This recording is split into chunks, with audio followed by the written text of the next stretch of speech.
예수께서 성령의 충만함을 입어 요단강에서 돌아오사 광야에서 40일 동안 성령에게 이끌리시며 마귀에게 시험을 받으시더라. 이 모든 날에 아무것도 잡수시지 아니하시니 날수가 다함에 줄이신지라. 마귀가 이르되 내가 만일 하나님의 아들이여든 이 돌들에게 명하여 떡이 되게 하라. 예수께서 대답하시되 기록된 바 사람이 떡으로만 살 것이 아니라 하였느니라.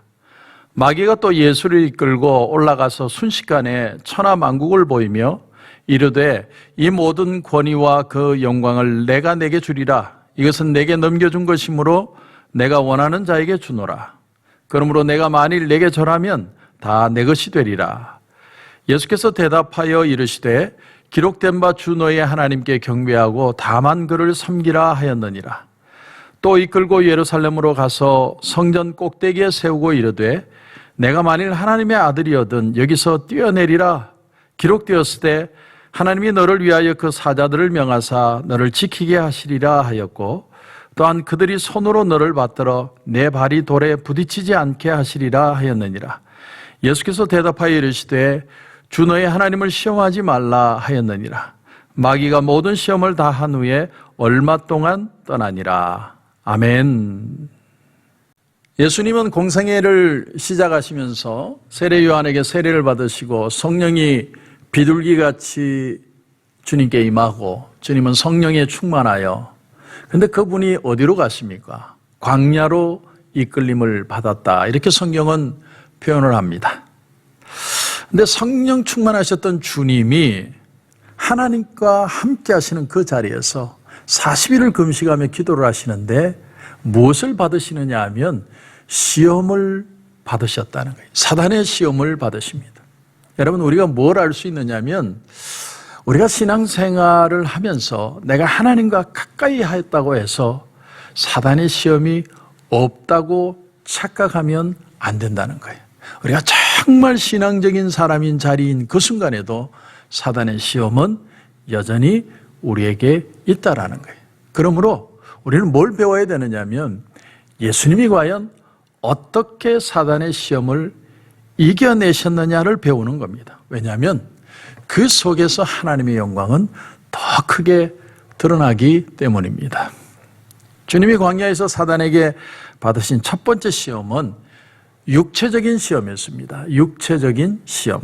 여러분 3절을 보시면 마귀가 이르되 내가 만일 하나님의 아들이여든 이 돌들에게 명하여 떡이 되게 하라. 이건 아주 복합적인 두 가지 시험입니다. 첫째는 부당한 대우에 대한 시험이었습니다. 너는 하나님의 아들이지 않느냐. 너는 오토리티가 있는 하나님의 권위가 있는 하나님의 아들인데 왜 하나님의 아들이 하나님의 아들답지 않은 대우를 받을 수 있느냐에 대한 시험입니다. 내가 이런 정도의 자격은 받을 자격이 있는 사람인데 그 자격을 못 받는 것에 대해서 부당함에 대해서 요구하라는 시험이었어요. 두 번째는 뭐냐면 그것을 얼마든지 돌을 떡으로 만들 수 있는 능력에 대한 시험이었습니다.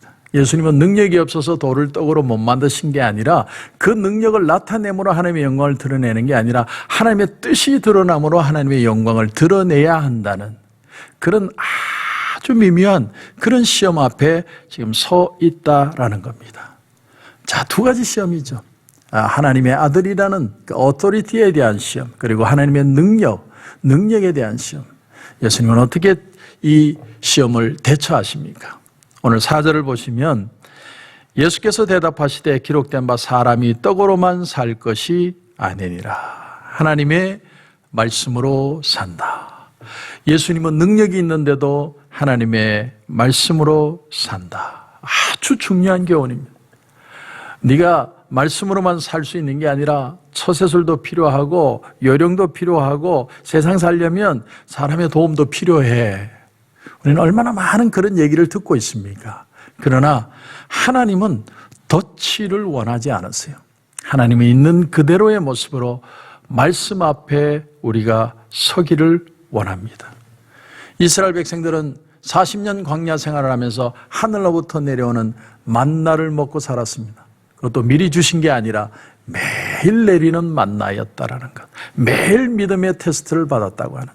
그런가 하면 40년을 걸었는데 그들의 발이 부르지 않았다. 그들의 옷이 헤어지지 않고 발이 부르지 않았다고 표현을 했습니다. 하나님이 그렇게 인도하셨다는 것이죠. 오늘 우리에게도 이런 믿음의 도전이 있습니다. 내가 이 코로나 사태에 내가 해당함을 당하지 않고 내 발이 부르지 않고 내가 상처받지 않고 내가 끝까지 하나님의 인도를 받을 수 있다는 매일의 믿음을 요구받고 있다는 것입니다. 그 요구에 대해서 주님은 말씀으로 산다고 표현을 하신 것이죠. 그렇다면 사단이 두 번째로 주님에게 하신 한 테스트의 내용은, 시험은 무엇입니까? 5절에서 7절을 보십시오. 마귀가 또 예수를 이끌고 올라가서 순식간에 천하 만국을 보이며 이르되 이 모든 권위와 그 영광을 내가 내게 주리라. 이것은 내게 넘겨준 것이므로 내가 원하는 자에게 주노라. 그러므로 내가 만일 내게 절하면 다 내 것이 되리라. 이건 굉장히 교활하고 대단한 시험이었습니다. 왜냐하면 하늘은 하나님의 것이라는 걸 인정해요. 그러나 이 땅의 어서리티는 사단이 가지고 있다는 거예요. 내가 이 땅의 파워를 가지고 있기에, 모든 권한이 내 것이기에 이 권한을 너에게 패스해 줄 테니까 내 앞에 절하라는 거예요. 마귀는 이런 놀라운 유혹을 하고 있는 겁니다. 너는 하늘 권위를 가진 하나님의 아들인데 그 인정을 못 받는 그것에 대해서 이 땅의 권한도 내가 너에게 줄 테니까 내게 무릎을 꿇으라는 거죠. 여러분, 아마 광야의 높은 산으로 마귀는 데려가서 이 유다를 땅을 높은 곳에 보여줄 때 아마 이 이스라엘의 야경을 보여주지 않았을까, 그런 생각을 하게 됩니다. 여러분, 야경의 불빛이 얼마나 아름답습니까? 사막의 불빛, 밤 하늘 아래의 불빛은 너무나도 아름다웠을 것이, 그 모든 것을 너에게 패스할 것이다. 여러분, 사람은 공통적으로 먹는 문제가 해결되고 나면 그때부터 부귀와 영화를 추구합니다. 권력에 대한 야망이 생기죠. 사람은 누구나 다 그렇습니다. 특별히 6절 하반절을 보니까 이것은 내게 넘겨진 것이다, 이 세상은 내게 패스된 것이다, 이렇게 유혹을 해요. 아주 교묘한 유혹입니다. 다시 말해, 하나님하고 협정을 맺었는데 하늘은 하나님의 것이고 이 땅은 나한테 줬어, 그러니까 나한테 준 권한을 너한테 줄게, 이러는 거예요. 참, 이게 아주 교묘한 착각이죠. 이 땅의 모든 파워가, 이 땅의 모든 권력과 야욕이 자기 것이라고 표현하는 거예요. 더 나아가서 그러므로 권한 없는 영광을 누리라는 거예요. 권한 없는 신앙의 승리를 맛보라는 겁니다. 권한으로 하나님의 뜻을 이루지 말고 영광으로 멋있게 하나님의 뜻을 이루라는 것입니다. 우리가 고통을 당할 때 정말 힘든 게 뭐냐면, 이 고통이 과연 내게 어떤 가치가 있느냐 하는 거예요. 내가 이렇게 고통을 당하는데 과연 이런 고통을 당할 필요가 있느냐는 것에 대한 퀘스천이에요. 우리가 예수를 믿으면서 과연 무엇을 보상으로 받을 수 있느냐는 것에 대한 질문입니다. 이 질문이 바로 주님이 십자가 앞에서 하신 질문이었죠. 과연 이것이 하나님의 뜻일까? 내가 내일 아침이 되면 저들에게 침뱉음을 당하고 채찍에 맞고 내가 십자가를 질 텐데 이 죽음이 과연 의미가 있는 죽음일까? 그리고 이 죽음은 과연 무엇을 보상하는 것일까? 죽음 앞에서 주님은 깊이 고민을 하셨습니다. 안 한 게 아니에요. 주님도 고통당하셨어요. 그러나 주님의 결론이 무엇입니까? 나의 원대로 마옵시고 아버지의 뜻대로 되기를 원하나이다. 주님은 자신의 모든 그 마음에 오는 부담을 하나님께 올려드립니다. 하나님, 이 속에도 하나님의 뜻이 있을 줄 믿습니다. 그래서 오늘 본문 8절에 보면 예수께서 대답하여 이르시되 기록된 바 주 너희 하나님께 경배하고 다만 그를 섬기라 하였느니라. 다만 그를 섬기라 하였느니라. 신명 6장 13절에 나오는 말씀입니다. 오직 주 너희 하나님께만 경배하고 그를 섬겨라. 그를 섬긴다는 말 속에는 내가 할 일들도, 내게 이루어질 일도 다 하나님이 책임질 것이라는 그 생각까지 포함이 되어 있는 겁니다. 하나님이 이루실 것이다. 사단은 물러가라. 그리고 오직 주 너의 하나님만 경배하라. 인도의 선교의 문을 열었고 현대의 선교의 아버지라고 불리는 윌리엄 캐리. 그는 32살의 나이에 선교사로 부름을 받아 영국을 떠나 인도로 갔습니다. 그리고 무려 40년 동안 선교사의 사역을 감당을 합니다. 그런데 그 40년 선교사 사역에 자기 아내는 정신병자가 됐어요. 그런가 하면 참 많은 사람들을 먹여 살리기 위해서 경제적인 아픔을 많이 겪었습니다. 그가 하고 싶었던 일은 뭐냐면 인도말로 된 성경을 번역하는 거예요. 근데 우리가 잘 아는 대로 인도말은 하나의 언어만 있는 게 아니죠. 각각 지역의 방언이 다 있습니다. 다이알렉트, 방언이 있어서 그 말을 다 성경으로 번역하는 게 엄청나게 벅찬 일이에요.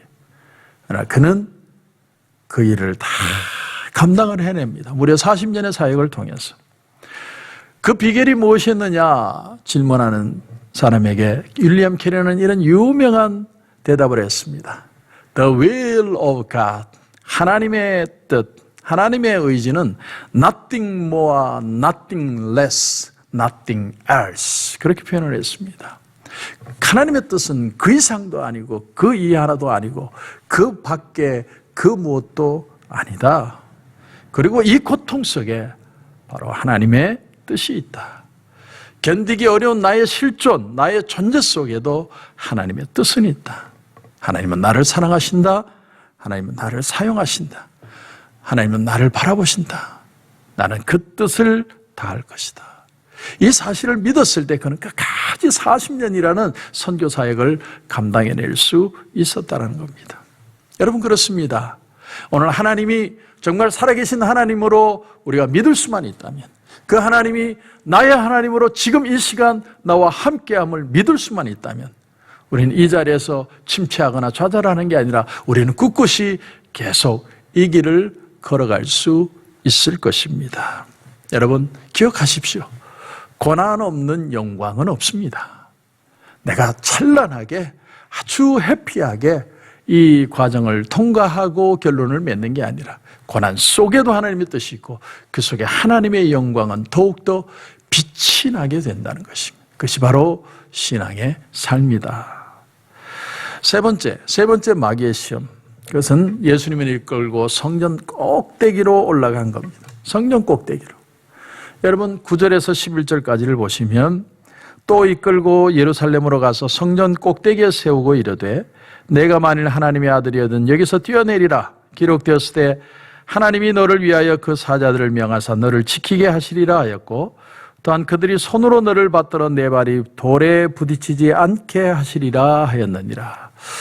우리는 성전 꼭대기 그러면 종탑 꼭대기를 먼저 생각해요. 교회 그 종탑 위에 십자가가 있잖아요. 십자가 꼭대기에 아주 그냥 두렵게 서 있는 어떤 그런 모습을 연상하는데 여러분 그렇게 생각하면 안 돼요. 예루살렘 성에는 종탑에 십자가가 없습니다.